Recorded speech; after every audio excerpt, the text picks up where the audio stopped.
সুপ্রিয় দর্শক বন্ধুরা, আপনাদের জন্য নিয়ে আসলাম নতুন আরও একটি ব্র্যান্ড নিউ ভিডিও।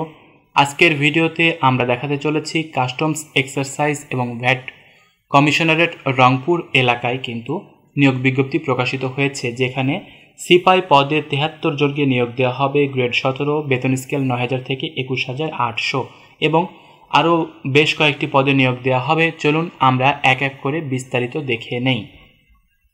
প্রথমে দেওয়া রয়েছে উচ্চমান সহকারী, এখানে নেওয়া হবে ৬ জনকে। গ্রেড ১৪, ১০,২০০ থেকে ২৪,৬৮০ টাকা পর্যন্ত বেতন স্কেল বরাদ্দ রাখা হয়েছে। কোনো স্বীকৃত বিশ্ববিদ্যালয় হতে অনন্য দ্বিতীয় শ্রেণী বা সমমানের সিজিপিএতে স্নাতক বা সমমানের ডিগ্রি চাওয়া হয়েছে এবং কম্পিউটারের দক্ষতা থাকতে হবে। কম্পিউটার মুদ্রাক্ষরের গতি প্রতি মিনিটে বাংলায় ২৫, ইংরেজিতে ৩০। অর্থাৎ যদি আপনার ন্যূনতম দ্বিতীয় শ্রেণীতে স্নাতক বা অনার্স ডিগ্রি থাকে তাহলে কিন্তু আপনি উচ্চমান সহকারীতে ১৪ গ্রেডের এই চাকরিতে আবেদন করতে পারবেন।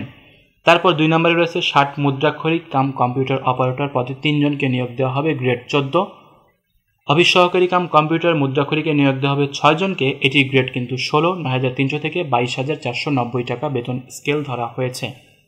গাড়ি চালক নিয়োগ দেওয়া হবে ৫ জন। ৮ম শ্রেণী পাস চাওয়া হয়েছে, বৈধ ড্রাইভিং লাইসেন্স সহ ৩ বছরের গাড়ি চালানোর বাস্তব অভিজ্ঞতা চাওয়া হয়েছে। গ্রেড ১৬ এবং আমাদের আজকের ভিডিওর মূল আলোচিত টপিক সিপাই, যেটিতে ৭৩টি পদে নিয়োগ দেওয়া হবে।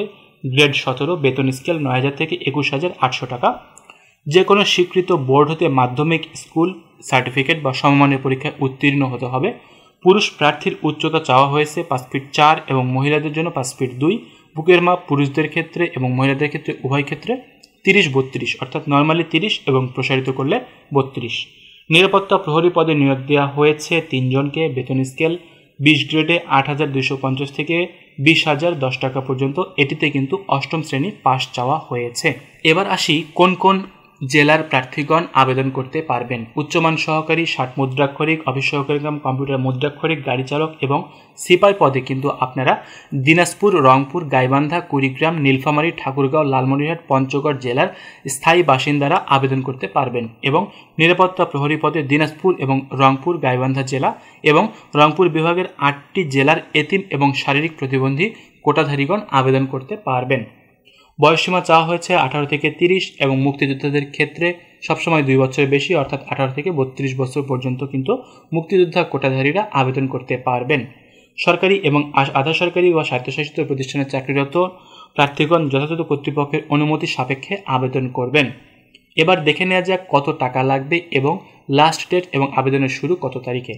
অনলাইন আবেদন পূরণ এবং আবেদনের ফি জমাদানের শুরুর তারিখ ১১/৪/২০২২ সকাল ১০টায় এবং আবেদন জমাদানের শেষ তারিখ ১০/৫/২০২২ বিকাল ৫টায়। এবার দেখে নেওয়া যাক কত টাকা লাগবে। এই যে আপনারা দেখতে পাচ্ছেন, SMS করে আবেদন ফি বাবদ ১ থেকে ৫ নং ক্রমিক পদবীর জন্য ১০০ টাকা এবং টেলিটকের সার্ভিস চার্জ বাবদ ১২ টাকা, অর্থাৎ মোট ১ থেকে ৫ নম্বরের জন্য ১১২ টাকা এবং ৬ নম্বরের জন্য ৫৬ টাকা। অর্থাৎ আপনাদের দেখিয়ে দেই, ১ থেকে ৫ অর্থাৎ উচ্চমান সহকারী, ৬০ মুদ্রাক্ষরিক, অফিস সহকারী, গাড়ি চালক এবং সিপাই পদে এই ৫টি পদে আবেদন করার জন্য কিন্তু আপনাদের প্রয়োজন হবে ১১২ টাকা এবং নিরাপত্তা প্রহরী পদে আবেদনের জন্য লাগবে ৫৬ টাকা। ভিউয়ার্স, এই ছিল আজকের ভিডিওটি যদি ভালো লেগে থাকে তবে আমাদের চ্যানেলটি সাবস্ক্রাইব করবেন এবং পরবর্তীতে প্রকাশিত সকল ভিডিওর নোটিফিকেশন গ্রহণ করে অন্য সবার থেকে এক ধাপ এগিয়ে থাকবেন। ভালো থাকবেন, সুস্থ থাকবেন। আসসালামু আলাইকুম।